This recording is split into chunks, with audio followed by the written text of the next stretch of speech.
Spp Prasannakumar ವಾದ ಮಂಡನೆಯ details ಅನ್ನು ನೀಡ್ತಾ ಇದ್ವಿ. ಸಾಕ್ಷಿಗಳ ಹೇಳಿಕೆಯನ್ನು ಆಧರಿಸಿ ಏನೇನಾಗ್ತಿದೆ ಅಂತ, ಏನಾಗಿತ್ತು, ಸಾಕ್ಷಿಗಳ ಸ್ಟೇಟ್ಮೆಂಟ್ ಏನು, ದರ್ಶನ್ ಪರ ವಕೀಲರ ವಾದಕ್ಕೆ ಎಸ್ಪಿಪಿ ಪ್ರತಿವಾದವನ್ನ ಮಾಡ್ತಿದ್ದಾರೆ. ಸಿವಿ ನಾಗೇಶ್ ಹಾಕಿದ ಪಾಯಿಂಟ್ಗೆ ಎಸ್ಪಿಪಿ ಪ್ರತಿಯೊಂದಕ್ಕೂ ಕೂಡ ಕೌಂಟರ್ ಕೊಡ್ತಾ ಬಂದಿದ್ದಾರೆ. ರೇಣುಕಾಸ್ವಾಮಿ ಎದೆಯ ಮೇಲೆ ಏಟು ದರ್ಶನ್ ನಿಂತಿದ್ದ. ಇದರಿಂದಲೇ ರೇಣುಕಾಸ್ವಾಮಿ ದೇಹದಲ್ಲಿ ಮೂಳೆ ಮುರಿತವಾಗಿದೆ. ಮರ್ಮಾಂಗದ ಮೇಲಿನ ಗಾಯಕ್ಕೂ ದರ್ಶನ್ ಹೊಡೆತಕ್ಕೂ ಸಂಬಂಧ ಇದೆ ಅಂತ ಈಗ ಎಸ್ಪಿಪಿ ಪ್ರಸನ್ನಕುಮಾರ್ ಹೇಳ್ತಿದ್ದಾರೆ. ಪ್ಯಾಂಟ್ ಬಿಚ್ಚಿ ಮರ್ಮಾಂಗದ ಮೇಲೆ ದರ್ಶನ್ ಹಲ್ಲೆ ಮಾಡಿದ್ದಾರೆ. ದರ್ಶನ್ ಶೂನಲ್ಲೂ ಕೂಡ ರಕ್ತದ ಕಲೆಗಳು ಕಂಡು ಬಂದಿವೆ. ಸೊ ಇದು ಎಸ್ಪಿಪಿ ಪ್ರಸನ್ನಕುಮಾರ್ ತಮ್ಮ ವಾದ ಮಂಡನೆ ಮುಂದುವರಿಸ್ತಾ, ದರ್ಶನ್ ಧರಿಸಿದ್ದ ಶೂನಲ್ಲೂ ಕೂಡ ರೇಣುಕಾಸ್ವಾಮಿ ರಕ್ತದ ಕಲೆಗಳು ಕಂಡು ಬಂದಿದೆ. ಅದನ್ನು ಕೂಡ ಟೆಸ್ಟ್ ಮಾಡಿದ್ದೀವಿ. ಸೊ ರಕ್ತದ ಕಲೆಗಳಿದೆ ಶೂನಲ್ಲಿ. ರೇಣುಕಾಸ್ವಾಮಿ ಎದೆಯ ಮೇಲೆ ಏಟು ದರ್ಶನ್ ನಿಂತಿದ್ದ. ಅಂದರೆ ರೇಣುಕಾಸ್ವಾಮಿ ದೇಹ ಏನು, ದರ್ಶನ್ ಬಾಡಿ ಏನಿದೆ, ಸೊ ನಿಂತ ಮೇಲೆ ಏನಾಗ್ಬೋದು ಅನ್ನೋದ್ರ ಬಗ್ಗೆ ಕೂಡ, ಇದರಿಂದಲೇ ರೇಣುಕಾಸ್ವಾಮಿ ದೇಹದಲ್ಲಿ ಮೂಳೆ ಮುರಿತವಾಗಿದೆ ಅನ್ನೋದ್ರ ಬಗ್ಗೆ ಕೂಡ ಎಸ್ಪಿಪಿ ಪ್ರಸನ್ನಕುಮಾರ್ ವಾದ ಮಂಡನೆ ಮಾಡ್ತಿದ್ದಾರೆ. ಸೊ ಎಸ್ಪಿಪಿ ಪ್ರಸನ್ನಕುಮಾರ್ ಏನು ಮೂಳೆ ಮುರಿತಕ್ಕೆ ಏನು ಕಾರಣ ಅಂತ ನೋಡಿದಾಗ, ರೇಣುಕಾಸ್ವಾಮಿ ಎದೆ ಮೇಲೆ ಏಟು ದರ್ಶನ್ ನಿಂತಿದ್ದ. ಸೊ ಆ ಕಾರಣಕ್ಕೆ ಮೂಳೆ ಮುರಿತ ಆಗಿದೆ ಅನ್ನೋದ್ರ ಬಗ್ಗೆ, ಇದರಿಂದಲೇ ರೇಣುಕಾಸ್ವಾಮಿ ದೇಹದಲ್ಲಿ ಮೂಳೆ ಮುರಿತವಾಗಿದೆ ಅಂತ ಎಸ್ಪಿಪಿ ಪ್ರಸನ್ನಕುಮಾರ್ ಈಗ ವಾದ ಮಂಡನೆ ಮುಂದುವರಿಸ್ತಾ ಇದ್ದಾರೆ. ಏನೇನು ದೇಹದಲ್ಲಿ ಡ್ಯಾಮೇಜ್ ಆಗಿದೆ ಅನ್ನೋದ್ರ ಬಗ್ಗೆ, ಮರ್ಮಾಂಗದ ಮೇಲಿನ ಗಾಯಕ್ಕೂ ದರ್ಶನ್ ಹೊಡೆದಿರುವಂಥದ್ದಕ್ಕೂ ಸಂಬಂಧ ಇದೆ.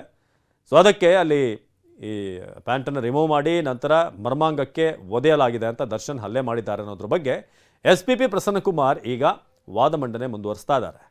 ಸೊ ದೇಹದಲ್ಲಿ ಆಗಿರುವಂಥ ಗಾಯಗಳ ವಿವರವನ್ನು ಈಗ ನೀಡ್ತಾ ಇರುವಂಥದ್ದು ಎಸ್ಪಿಪಿ ಪ್ರಸನ್ನಕುಮಾರ್. ಸೊ ಏನು ಸಣ್ಣ ಗಾಯ ಆಗಿತ್ತು, ಇಷ್ಟು ಸೆಂಟಿಮೀಟರ್ನ ಗಾಯ ಆಗಿತ್ತು ಅಂತ ಹೇಳಲಾಗಿತ್ತು.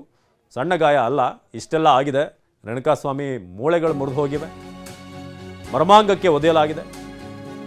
ಸಾವಿನ ಸಮಯದ ಬಗ್ಗೆಯೂ ಕೂಡ ಪೋಸ್ಟ್ ಮಾರ್ಟಮ್ ವರದಿ ಇದೆ. ಊಟ ಮಾಡಿದ 2 ಗಂಟೆಯಲ್ಲಿ ಸಾವು ಸಂಭವಿಸಿದೆ. ಹೊಟ್ಟೆಯಲ್ಲಿರುವಂತಹ ಆಹಾರದಲ್ಲಿನ ಅಂಶಗಳನ್ನು ಗಮನಿಸಿ ವರದಿ ನೀಡಿದ್ದಾರೆ. ಅಂದರೆ ಈ ಫುಡ್ ಏನು ಹೊಟ್ಟೆಗೆ ಸೇರಿದ ಮೇಲೆ ಎಷ್ಟು ಸಮಯ ಆಗಿದೆ ಅನ್ನೋದ್ರ ಬಗ್ಗೆ ಕೂಡ ಪೋಸ್ಟ್ ಮಾರ್ಟಮ್ ಮಾಡಿದಂಥ ವೈದ್ಯರೇ ಈ ವರದಿಯನ್ನು ಕೊಟ್ಟಿದ್ದಾರೆ. ಪೋಸ್ಟ್ ಮಾರ್ಟಮ್ ರಿಪೋರ್ಟ್ ಅನ್ನು ಓದ್ತಾ ಇರುವಂಥ spp Prasannakumar post mortem report ಏನು ಹೇಳುತ್ತೆ ಅನ್ನೋದನ್ನು ಓದ್ತಾ ಇದ್ದಾರೆ.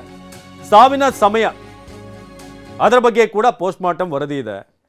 ಹಾಗೆಯೇ ಈ ಊಟ ಆಗಿ 2 ಗಂಟೆಯ ನಂತರ ಈತ ಪ್ರಾಣ ಬಿಟ್ಟಿದ್ದಾನೆ. ಅಂದರೆ ಅಲ್ಲಿವರೆಗೆ ನಿರಂತರವಾಗಿ ಈತನಿಗೆ ಟಾರ್ಚರ್ ಕೊಡಲಾಗಿದೆ. ಎಷ್ಟು ಮಟ್ಟಿಗೆ ಅಂತಂದರೆ ರೇಣುಕಾಸ್ವಾಮಿ ಎದೆ ಮೇಲೆ ದರ್ಶನ್ ನಿಂತಿರುವಂಥದ್ದು ಕೂಡ ಕಲ್ಪನೆ ಮಾಡ್ಕೊಳ್ಳೋದೇ ಕಷ್ಟ. ಯಾಕಂದರೆ ಆತನ ದೇಹ ಏನು, ಅದರ ಮೇಲೆ ದರ್ಶನ್ ನಿಂತಾಗ ಹೇಗಿರುತ್ತೆ ಅನ್ನೋದು. ಅಂದರೆ ಇದೆಲ್ಲವೂ ಕೂಡ ಈಗ ಎಸ್ಪಿಪಿ ಪ್ರಸನ್ನಕುಮಾರ್ ಅವರು ಹೇಳ್ತಿರುವಂಥ ವಿಚಾರ. ಸೊ ಮರ್ಮಾಂಗದ ಮೇಲಿನ ಗುರುತೇನಿದೆ, ಆ ಗಾಯಕ್ಕೂ ದರ್ಶನ್ ಹೊಡೆತಕ್ಕೂ ಕೂಡ ಸಂಬಂಧ ಇದೆ ಅನ್ನೋದನ್ನು ಈಗ ಎಸ್ಪಿಪಿ ಪ್ರಸನ್ನಕುಮಾರ್ ತಿಳಿಸ್ತಾ ಇದ್ದಾರೆ.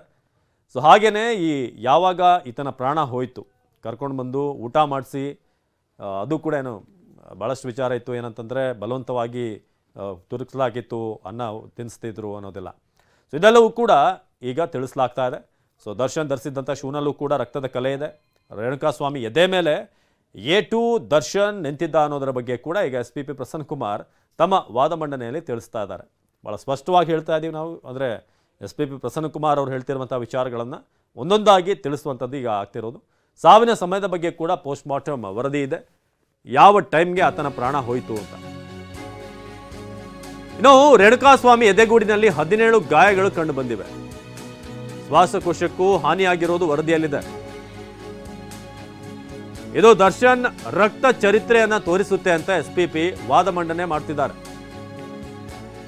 ರೇಣುಕಾಸ್ವಾಮಿ ಎದೆಗೂಡಿನಲ್ಲಿ 17 ಗಾಯಗಳು ಕಂಡು ಬಂದಿವೆ.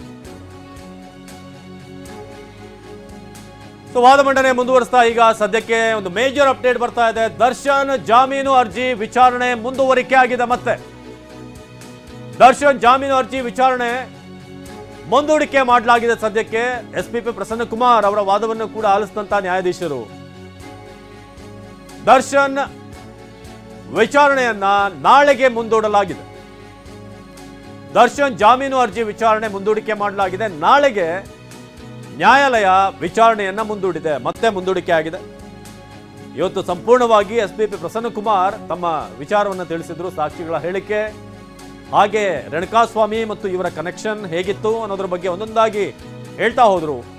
ನಾಳೆಗೆ ಜಾಮೀನು ಅರ್ಜಿ ವಿಚಾರಣೆ ಮುಂದೂಡಲಾಗಿದೆ.